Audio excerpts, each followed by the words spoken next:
Hello friends, welcome छ तपाईहरुलाई मेरो च्यानल नेपाली कन्सेप्ट टुमा। आज चाहिँ यो च्यानलको फर्स्ट भिडियो हो। यो च्यानल भनेको कुनै पनि कुराहरुको कन्सेप्ट चाहिँ एकदम सिम्पल तरिकाले बुझ्नको लागि बनाइएको हो र यो च्यानलमा चाहिँ एकदम सिम्पल तरिकाले कुनै पनि कुराहरुको कन्सेप्ट बुझ्ने र प्रब्लमहरु सल्भ गर्ने हामीले यो च्यानलमा गर्ने छौं। एकदम फ्रेन्डली कुराहरु, फ्रेन्डली पारामा यो च्यानल जानेछ। आज चाहिँ हामी क्लास 11 को फिजिक्स को क्यापेसिटर भन्ने च्याप्टरको सिरिज कम्बिनेसन अफ क्यापेसिटर्स हैन, क्यापेसिटर को सिरिज कम्बिनेसन भन्ने कुरा आज हामीले यसको कन्सेप्ट बुझ्न जाँदैछौं। यो सिरिज कम्बिनेसनमा जानु भन्दा अगाडि हामीलाई कुनै केही कुराहरु जान्नुपर्ने हुन्छ। त्यो चाहिँ यो छ क्यापेसिटर। क्यापेसिटर भनेको चाहिँ के हो त? पहिलो कुरा, मेन कुरा हैन। Capacitor is an electronic device हैन। क्यापेसिटर भनेको चाहिँ एउटा इलेक्ट्रोनिक डिभाइस हो। म यता फिगर पनि राख्दिन्छु। क्यापेसिटर भनेको एउटा इलेक्ट्रोनिक डिभाइस हो that is designed to store electric charge हैन। यो चाहिँ केका लागि डिजाइन गरिएको हो भन्दाखेरि इलेक्ट्रिक चार्जहरुलाई स्टोर गर्नको लागि हैन। कुनै पनि इलेक्ट्रिक चार्जहरुलाई स्टोर गर्नको लागि डिजाइन गरेको एउटा इलेक्ट्रोनिक डिभाइस हो क्यापेसिटर भनेको। अनि इट इज डिनोटेड बाइ यो सिम्बल हैन। क्यापेसिटरलाई चाहिँ फिगरमा चाहिँ यस्तो खालको सिम्बलले चाहिँ डिनोट गरिन्छ। अर्को छ हाम्रो क्यापासिटेन्स अफ क्यापेसिटर। क्यापासिटेन्स अफ क्यापेसिटर भनेको चाहिँ के हो त भन्दाखेरि द एबिलिटी अफ क्यापेसिटर हैन। क्यापेसिटरको यो क्यापेसिटरको एबिलिटी हो रे हैन, क्षमता to store charge is called capacitance of capacitor. कुनै पनि क्यापेसिटरले कति चार्ज चाहिँ स्टोर गर्न सक्छ भन्ने कुरा चाहिँ त्यही कुरा चाहिँ क्यापासिटेन्स हो रे। कुनै पनि क्यापेसिटरको क्यापासिटेन्स भनेको चाहिँ के हो भन्दाखेरि त्यो क्यापेसिटरले स्टोर गरेर राख्न सक्ने चार्ज स्टोर गरेर राख्न सक्ने त्यसको एबिलिटी हैन, त्यसको क्षमता कति छ त, कति चार्ज, कतिसम्म चार्ज चाहिँ त्यसले कुनै पनि क्यापेसिटरले स्टोर गरेर राख्न सक्छ त भन्ने कुरा चाहिँ त्यसको क्यापासिटेन्स हो। यसलाई हामीले अब सिम्पली बुझ्ने कोसिस गरौँ। यो चाहिँ हाम्रो क्यापेसिटर भइहाल्यो। क्यापेसिटरको यो हाम्रो दुईवटा इलेक्ट्रिक प्यारलल प्लेट्सहरु छन्। यसलाई चाहिँ हामीले इलेक्ट्रिक प्यारलल प्लेट्सहरु भनिन्छ। यता हाम्रो पोजिटिभ चार्जहरु छ र यतापट्टि चाहिँ नेगेटिभ चार्ज हुन्छ। यो चाहिँ क्यापेसिटरको यो प्रिन्सिपल हो।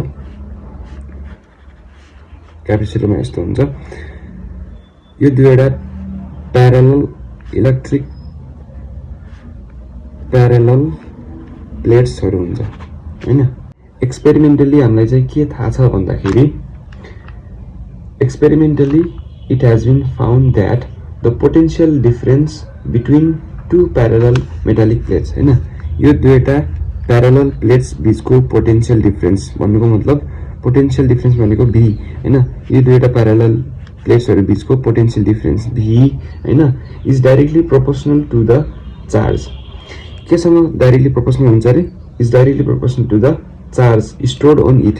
यो क्यापेसिटरमा स्टोर भएको चार्ज भनेको q हो। चार्जलाई जहिले पनि q ले जमाइन्छ। के भन्छ भन्दाखेरि एक्सपेरिमेन्टली यो दुईटा बीचको पोटेन्शियल डिफरेन्स v चाहिँ डाइरेक्टली प्रोपोर्शनल हुन्छ रे केसँग? चार्जसँग। यो क्यापेसिटरमा भएको चार्जसँग चाहिँ डाइरेक्टली प्रोपोर्शनल हुन्छ भन्नुको मतलब q directly proportional to v हैन। यो हामीलाई एक्सपेरिमेन्टली थाहा भएको कुरा हो, साइन्टिस्टहरुले पत्ता लगाएको कुरा यो हो। अनि यसलाई चाहिँ हामीले कसरी लेख्न सकिन्छ?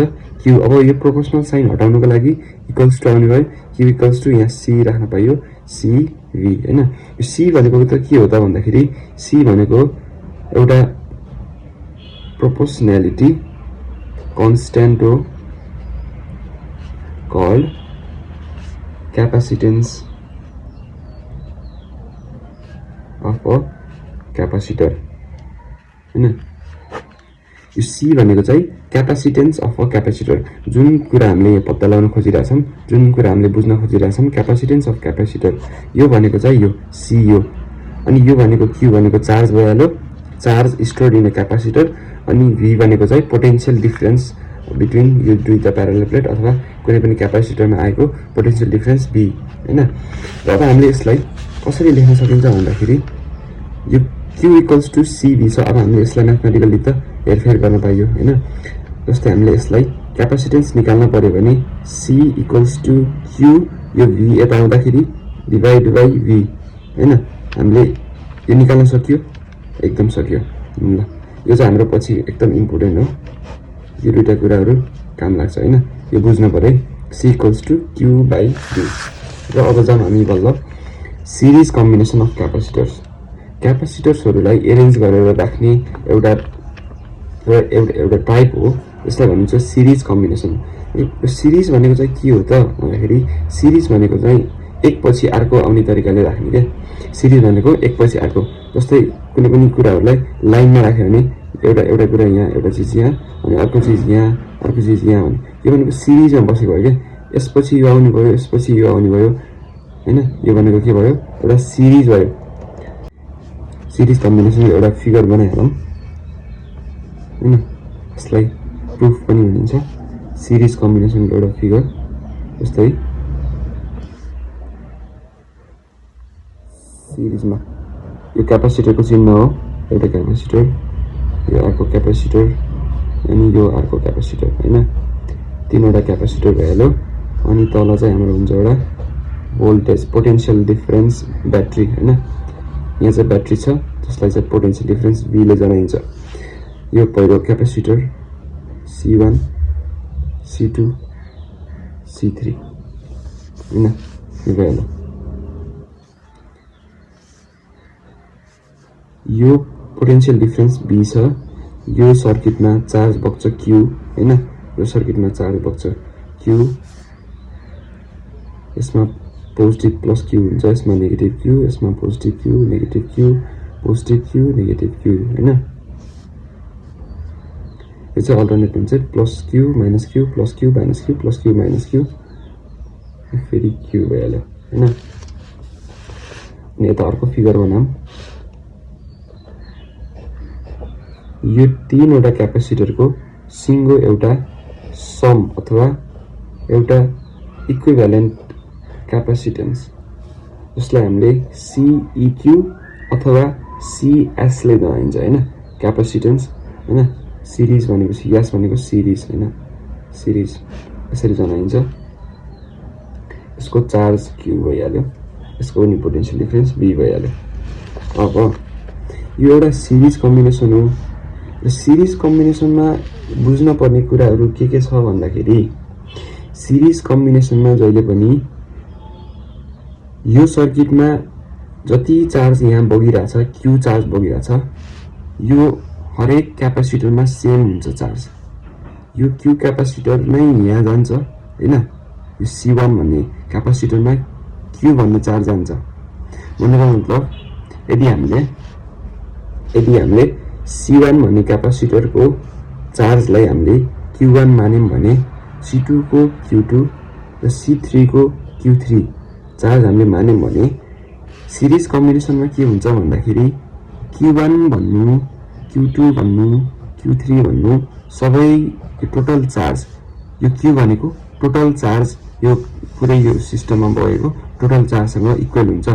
सेम अमाउन्ट अफ चार्ज चाहिँ हरेक क्यापेसिटरमा, इच क्यापेसिटरमा बग्छ। भनेको मतलब Q1, Q2 र Q3 बराबर केसँग हुन्छ, Q सँग हुन्छ हैन।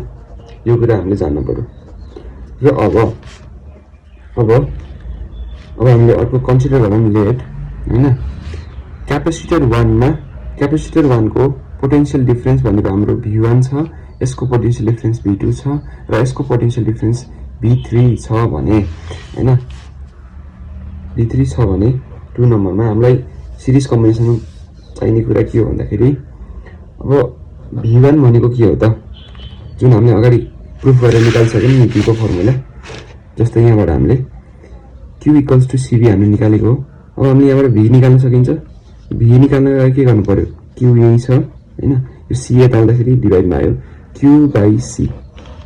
V भनेको के रहेछ, पोटेन्शियल डिफरेन्स भनेको चार्ज अपन क्यापेसिटेन्स, चार्ज अपन क्यापेसिटेन्स। यही कुरालाई हामीले यहाँ राख्न सकिन्छ।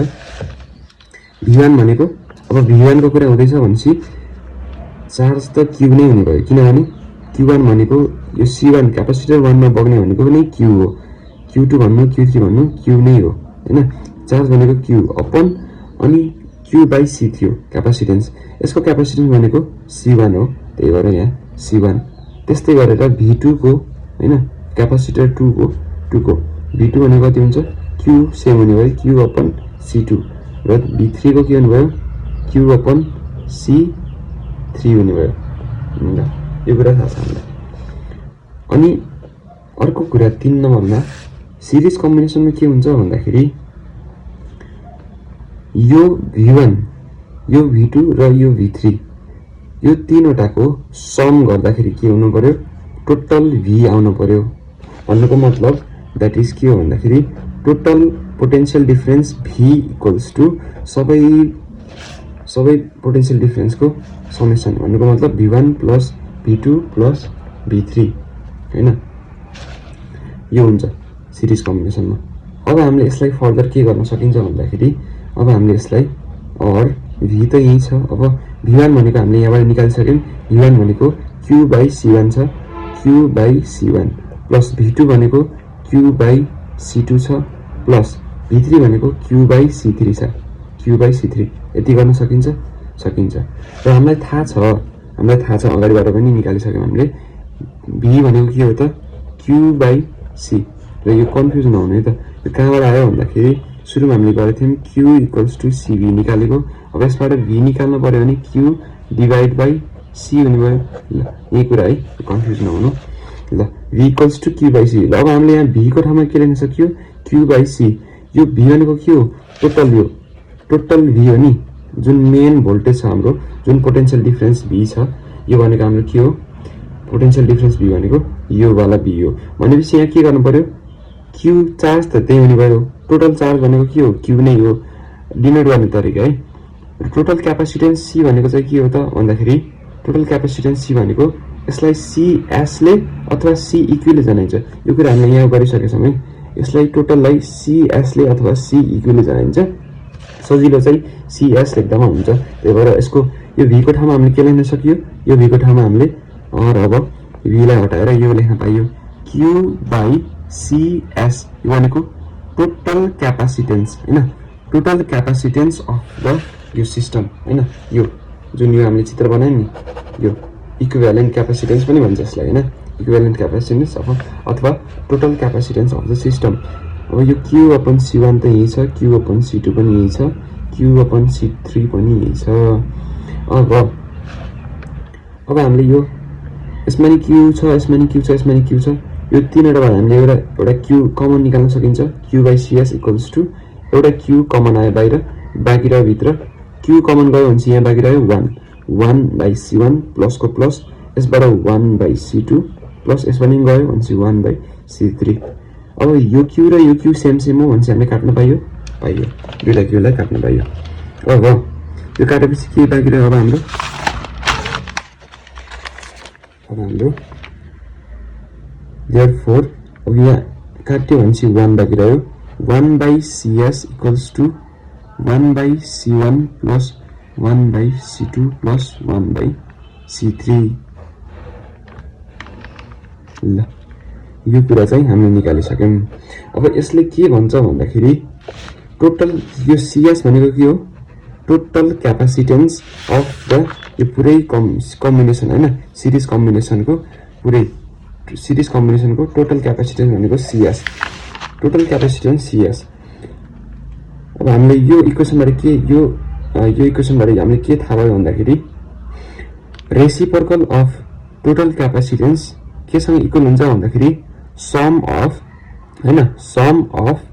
The reciprocal of each capacitance हैन यो सिस्टममा भएको प्रत्येक क्यापासिटेन्स C1 C2 C3 लाई हामीले इक्विभ्यालेन्ट गरेर त्यसको सम गरियो भने रेसिप्रोकल गरेर त्यसको सम गरियो भने जस्तै रेसिप्रोकल C1 क्यापासिटेन्सको reciprocal 1 by C1 plus 1 by C2 plus 1 by C3 यो सबै सम केसँग इक्वल हुन्छ रे reciprocal of total capacitance of the यो कम्बिनेसनको हैन। मान्छे हामीलाई यो थाहा भयो यो चाहिँ पछि पनि एकदम इम्पोर्टेन्ट काम लाग्छ। यसलाई चाहिँ हामीले सिम्प्लिफाई गरेर फर्दर लेख्न सकिन्छ। जस्तै नर्मली सिम्प्लिफाई गरेर लेख्न सकिन्छ। यताको एलसीएम लिन सकिन्छ 1 by CS equals to LCM लिँदा के हुन्छ C1 C2 C3 एलसीएम आयो। अब यहाँ C1 छ भने C2 C3 प्लस यहाँ C2 छ भनेपछि C1 C3 प्लस यहाँ C3 छ भने C1 C2 भयो। अब यो यता आउँछ, यो यता जान्छ, यो तल झर्छ भनेपछि C1 C2 C3 होल अपन अगाडि लेख्दिउँ C1 C2 plus C2 C3 plus C1 C2 plus C2 C3 plus C1 C3 equals to CS। ल यो चाहिँ हामीले निकालेको एकदम इम्पोर्टेन्ट फर्मुला, यो हामीलाई पछि पनि काम लाग्छ सल्भ गर्दाखेरि।